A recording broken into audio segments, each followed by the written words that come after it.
علماء کہتے ہیں کسی مصیبت زدہ اور غیر مصیبت زدہ کو برابر میں دیکھو مگر دونوں میں کوئی فرق نظر نہ آئے.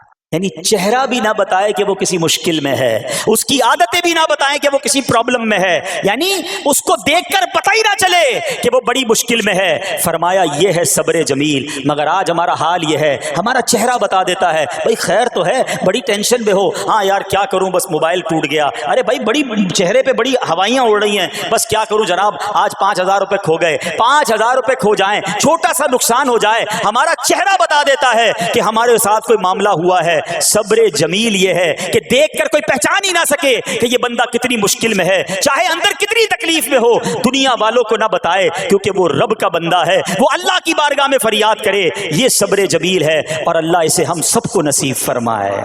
ہاں یہ بڑی کمال کی بات ہے. ہم کیا کرتے ہیں سارے جہان کو بتاتے ہیں، اچھا پھر آخر میں لوگ کہتے بھی ہیں جب پورے محلے کو بتا دیا نا پھر اس کے بعد کہتے ہیں بس کیا کریں بھائی صبر ہی کر رہے ہیں. اب آپ صبر نہیں کر رہے حضرت، ہاں آپ کا صبر چلا گیا، آپ نے ساری دنیا کو تو بتا دیا. صبر یہ ہے کہ صبر پہلے صدمے پر ہوتا ہے. جیسے ہی آپ کو کوئی صدمہ لگا نا اب آپ جانے رب جانے، نہ بتائیں کسی کو، ٹھیک ہے. وہ الگ بات ہے آپ کسی کو دعا کے لیے کہہ دیں، لیکن بڑا نقصان ہو گیا، بڑی مشکل ہو گئی، بڑی پریشانی ہو گئی، اس سے حل تو کوئی نہیں ہونا. اچھا ہمارا ماجرا ایک اور بھی بڑا عجیب ہے، مشکل ہو جائے تو سب کو بتاتے ہیں، آسانی ہو جائے تو پھر کسی کو نہیں بتاتے. 5,000 کا نقصان سارے محلے کو پتا ہے، 50,000 کا فائدہ ہوا پھر کسی کو بتایا آپ نے؟ نہیں یار بتاؤں گا تو نظر لگ جائے گی. گھر والوں کو تو بالکل بھی نہیں بتاؤں گا، خرچہ بڑھا دیں گے. گھر والوں کو ساری ٹینشن کی خبریں جا کے دے رہے ہوتے ہیں، مارکیٹ میں بڑا نقصان ہو گیا، آج بڑا مندہ ہے، ارے بھائی کاروبار بالکل نہیں ہے، تاکہ گھر والوں کا خرچہ روک سکے. اور جیسے ہی کاروبار اچھا ہو گیا گھر جاتے پھر بھی وہی والا منہ بنا لیتے ہیں تاکہ ان کو پتہ نہ چلے میں بڑے پیسے کمانے لگا ہوں. یہ نہ کیا کریں. ہاں ٹینشن آپ کسی کو بتا کر اپنا صرف ثواب ضائع کرتے ہیں، باقی کچھ نہیں ہوتا. کرنا رب نے ہے. اور یہ اگر آزمائش میرے درجے بلند کرنے آئی ہے، اگر یہ آزمائش مجھے اللہ کے قریب کرنے آئی ہے تو پھر تو اس کا استقبال ہونا چاہیے نا. ہاں ہمارے بزرگان دین تو آزمائشوں کا استقبال کیا کرتے تھے. اور سنو یہاں ہو سکتا ہے کہ میرا کوئی نابینا بھائی بیٹھا ہو، بعض اوقات ایسا بھی ہوتا ہے کہ اچانک کسی کی بینائی چلی جاتی ہے، آنکھیں ٹھیک ہوتی ہیں اور اچانک ایکسیڈنٹ ہوا یا کوئی واقعہ ہوا ہے. بہت بڑی آزمائش. اللہ اس آزمائش سے ہمیں محفوظ رکھے. مگر دیکھو میرے رب کی شان دیکھو، جب بھی کوئی تکلیف آتی ہے نا بندہ صبر کرے، اس تکلیف کا اجر تیار ہے، اس کا کمال سے اس کی رحمت تیار ہے، رحمت کی برسات تیار ہے. سنو اللہ فرماتا ہے کہ اے جبرائیل جب میں اپنی کسی بندے کی بینائی لے لوں تو اس کا اجر یہ ہے کہ میں اسے اپنے دیدار سے مشرف فرماؤں گا. ہاں آنکھیں گئی ہیں مگر اللہ فرماتا ہے میں اپنا دیدار کرواؤں گا. بس صرف صبر کرنا ہے. اسی طرح میرے پیارے اسلامی بھائیوں بعض لوگوں کے یہاں بچے کا انتقال ہو جاتا ہے، چھوٹے چھوٹے بچوں کا انتقال ہو جاتا ہے، یا بعض اوقات پیدائشی بچہ مرا ہوا ہوتا ہے، پیدا اس کا انتقال ہو جاتا ہے، یا بعض اوقات ولادت سے پہلے ہی بچہ ضائع ہو جاتا ہے. بہت شور، بڑا واویلا، بڑا رونا پیٹنا گھروں میں ہوتا ہے. مت کیا کرو ایسا. یقین کریں یہ بہت بڑا انعام تمہیں ملنے جا رہا ہے.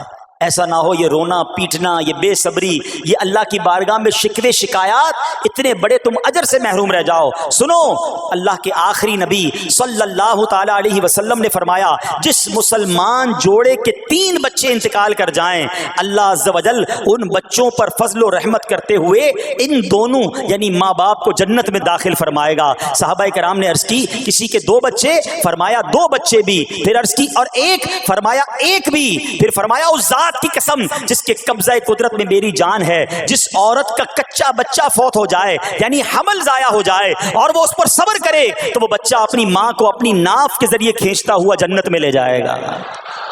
یہ تو جنت کا ٹکٹ تھا. مگر شکوے شکایات الامان والافیز، گھر میں موت میت کو نقصان ہو جائے ہماری عورتیں ہمارے گھر کے افراد وہ واویلا کرتے ہیں.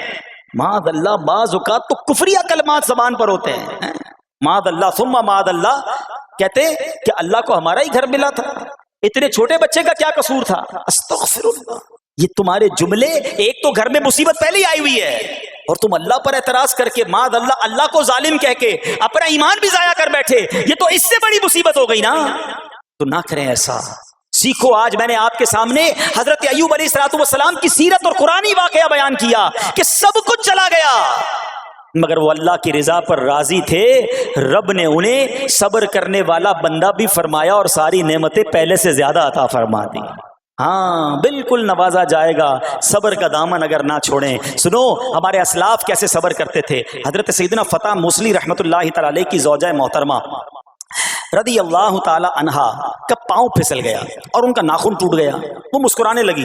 اللہ اکبر، کبھی کبھی ہمارا بھی ناخن ٹوٹا ہوگا، بہت تکلیف ہوتی ہے، ناخن ٹوٹے تو جان نکل جاتی ہے، مگر آپ مسکرانے لگی۔ کسی نے پوچھا کہ آپ کو ناخن ٹوٹنے کا درد نہیں ہوا، آپ مسکرا رہی ہیں؟ تو فرماتی ہیں کہ اس درد پر جو ثواب ملے گا نا، مجھے درد پر صبر کروں گی اور جو مجھے اس پر ثواب ملے گا تو اس ثواب کے تصور نے میرے درد کی تلخی کو دور کر دیا۔ ہائے ہائے ہائے، یہ ہیں اللہ والے۔ ہاں صبر کرنا کوئی ان سے سیکھے۔ میرے پیارے اسلامی بھائیوں، احادیث میں روایتوں میں یہ مضمون ملتا ہے کہ اللہ کریم کی بارگاہ میں بندے کا کوئی درجہ رکھا ہوتا ہے، یعنی اللہ کی رضا یہ کہ بندہ اس سٹیج تک پہنچ جائے، اس درجے تک پہنچے، مگر وہ نماز کے ذریعے، روزوں کے ذریعے، عبادتوں کے ذریعے اس درجے تک نہیں پہنچتا، پھر اللہ اس پر آزمائش بھیجتا ہے کہ میرا بندہ صبر کر لے تاکہ صبر کر کے اس درجے کو حاصل کر لے۔ ہائے ہائے، یعنی مجھ پر کوئی آزمائش آئی تھی میرے درجے بڑھانے، مگر ہائے میری بے صبری کہ میں نے وہ درجہ پانے کا موقع ضائع کر دیا، میں نے وہ ثواب پانے کا موقع ضائع کر دیا۔ خدا را یاد رکھنا، اگر کسی آزمائش سے گزر رہے ہو تب بھی، اور اگر آئندہ کوئی آزمائش آئے، صبر کا دامن نہ چھوڑنا، یہ تصور کر لینا کہ یہ میرے گناہ معاف کرنے کا ذریعہ بن رہا ہے، یہ میرے درجے بڑھانے کا ذریعہ بن رہا ہے۔ اور سنو، جب مصیبت آئے تو پڑھنا کیا ہے؟ رسول اللہ صلی اللہ تعالی علیہ وآلہ وسلم نے فرمایا، جو مصیبت کے وقت انا للہ و انا الیہ راجعون کہتا ہے تو اللہ عز و جل اس کی پریشانی دور فرما دیتا ہے اور اس کے کام کا انجام اچھا فرماتا ہے اور اسے ایسا بدل عطا فرماتا ہے جس پر وہ راضی ہو جاتا ہے۔ تو یہ پڑھ لیں، لیکن شکوہ نہ کریں، دنیا والوں کو بتانے کی حاجت نہیں۔ اچھا، وہ جو میں بات کر رہا تھا کہ تکلیف سب کو بتانی ہے اور راحت کے بارے میں کسی کو کوئی شکر کرتا ہوا نظر نہیں آتا۔ ایک بار ایک شخص کے سر پر جو ہے نا وہ تکلیف ہوئی نا، سر میں درد ہو گیا، اس نے پٹی باندھی اور گھومنے لگا۔ اس زمانے میں حضرت رابعہ بصریہ رضی اللہ رحمۃ اللہ تعالی علیہ، اللہ کی بہت بڑی ولیاں ہیں، آپ نے اس کو دیکھا کہ کیوں پٹی باندھی ہے؟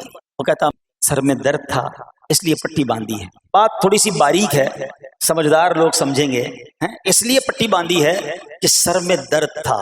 اللہ اکبر۔ اس اللہ والی نے پتہ ہے کیا کہا؟ آپ کہتی ہیں کبھی صحت کی پٹی بھی باندھی ہے؟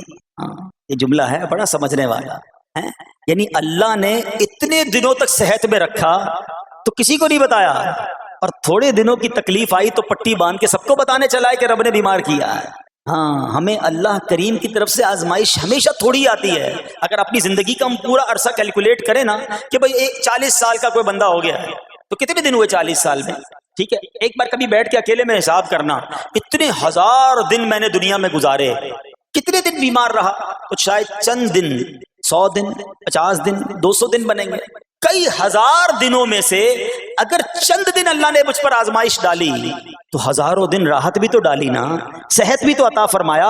اتنے دن جس رب نے چھاؤں میں کھڑا کیا، اگر تھوڑی دیر کے لیے دھوپ آئی ہے تو مجھے شکوہ نہیں کرنے چاہیے۔ یاد رکھنا، ہر رات کے بعد صبح ہے، ہر دھوپ کے بعد چھاؤں ہے۔ اگر تم انتظار کرو گے تو رب ایسی رحمت تم پر نازل کرے گا، اپنے غیب کے خزانوں سے عطا فرمائے گا۔ قرآن میں رب نے وعدہ کیا ہے، وَمَن يَتَوَكَّلْ عَلَى اللَّهِ فَهُوَ حَسْبُهُ، جو اللہ پر بھروسہ کرے اللہ اس کے لیے کافی ہے۔ مگر ہمارا پرابلم یہ ہے کہ جب مشکل آتی ہے ہم یہ ساری باتیں بھول کر بس شکوہ، شکایات اور پریشانی میں چلے جاتے ہیں۔ ارے آپ اس مصیبت کو اللہ کی طرف سے نعمت سمجھ لو، اللہ کی طرف سے یہ سمجھ لو کہ میرے گناہ معاف کروانے، میرے درجات بلند کرنے کے لیے آیا ہے۔ اچھا، اب ایک اور بات، بعض اوقات شیطان ہے نا، وہ کسی کے دماغ میں وسوسہ ڈالتا ہے کہ یار جب میں نمازیں نہیں پڑھتا تھا نا تب تو اتنا پریشان نہیں رہتا تھا، جب سے نمازیں شروع کی، دعوت اسلامی کے اجتماع میں آنے لگا، مدنی قافلوں میں سفر شروع کر دیا، اب تو میں نے کچھ ذمہ داری بھی لینا شروع کر دی ہے.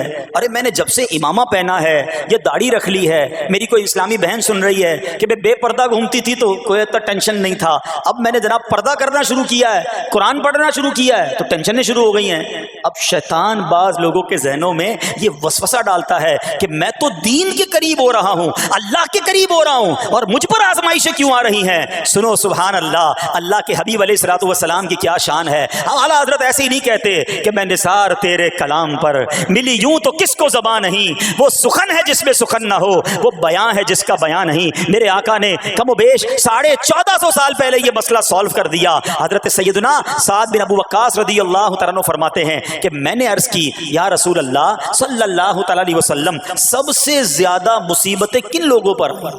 گلی مکا دی نا, پنجابی میں کہتے ہیں نا گالی بات ہی ختم کر دی. حضور یہ بتائیں سب سے زیادہ مصیبتیں کن لوگوں پر آئیں؟ پیارے آقا نے فرمایا انبیاء پر.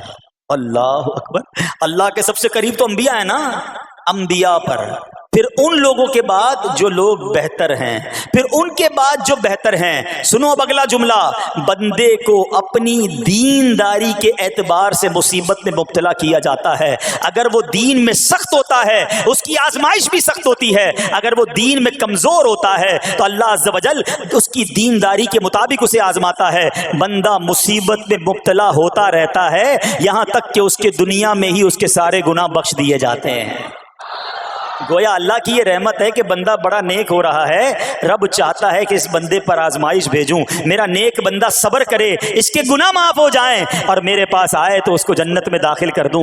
اللہ اکبر. اے پیارے اسلامی بھائیو, یاد رکھنا, اب جو میں نے ایک سوال قائم کیا تھا نا کہ یار میں تو دین کے قریب, میں تو اللہ کے قریب ہونے کی کوشش کر رہا ہوں, اور ایک کے بعد ایک آزمائش آ رہی ہے, یہ کیا ہے؟ اب ایک اور حدیث سن لو. سبحان اللہ. حضرت سیدنا انس رضی اللہ تعالیٰ عنہ سے روایت ہے, سرکار والا تبار, ہم بے کسوں کے مددگار, شفیع روز شمار, دو عالم کے مالک و مختار صلی اللہ تعالی علیہ وآلہ وسلم نے فرمایا, جب اللہ عز و جل کسی بندے سے محبت فرماتا ہے, سننا ذرا غور سے, اللہ عز و جل جب اپنے کسی بندے سے محبت فرماتا ہے یا اسے اپنا دوست بنانے کا ارادہ فرماتا ہے تو اس پر آزمائشوں کی بارش فرما دیتا ہے. اب سوال ہے نا کہ میں اللہ دوست بھی بنا رہا ہے, اللہ کریم اس پر محبت بھی فرما رہا ہے اور آزمائشیں بھی بھیج رہا ہے. دوست پر آزمائشیں کون بھیجتا ہے؟ دوست کو تو راحتیں ڈالی جاتی ہیں. ہائے ہائے, اب یہی تو امتحان ہے, یہی تو چیک ہے. سنو, نبی پاک فرماتے ہیں جب اللہ اس پر آزمائش بھیجتا ہے نا, وہ بندہ اپنے رب کو پکارتا ہے, اے میرے رب عز و جل, تو اللہ فرماتا ہے میرے بندے تو جو کچھ مجھ سے مانگے گا میں تجھے عطا فرماؤں گا, تو جلد ہی تجھے دے دوں گا اور اسے تیری آخرت کے لیے ذخیرہ کر دوں گا. سبحان اللہ. یعنی اللہ والوں کو آزمایا جاتا ہے, ان کے درجات بلند کیے جاتے ہیں, ان کے گناہ معاف کیے جاتے ہیں. تو اے میرے پیارے اسلامی بھائیوں, کبھی بھی یہ ذہن میں خیال مت لانا کہ یار میں دین میں قریب آ رہا ہوں, میری آزمائشیں بڑھ رہی ہیں. سمجھ لو امتحان شروع ہو گیا ہے, ٹیسٹ شروع ہو گیا ہے. اب اس ٹیسٹ میں مجھے کامیاب ہونا ہے اور اللہ کے مزید قریب جانا ہے. زندگی میں جو گناہ ہو گئے ہیں یہ میرے گناہوں کا انشاءاللہ کفارہ بن جائے گا, میرے درجات کی بلندی کا سبب بن جائے گا. اللہ سے عرض کرنا, اے مولا میں تیری رضا پر راضی, میں تیرے فیصلوں پر راضی, اب تک جو دیا تھا تو نے دیا تھا, یہ سب کچھ تیرا ہے. اے رب جب تو واپس لے گا میں اس پر راضی. جب یہ ثابت قدمی نصیب ہو گئی, پھر دیکھو غیب کے خزانوں سے کیسا آپ کے دل پر سکینہ اترے گا, پھر کیسا آپ پر رحمتوں کا نزول ہوگا. تو اے میرے پیارے اسلامی بھائیوں, مصیبتیں آ چکی اور آنے بھی والی ہیں. پہلے ذہنی طور پر تیار رہنا, مگر صبر کرنا.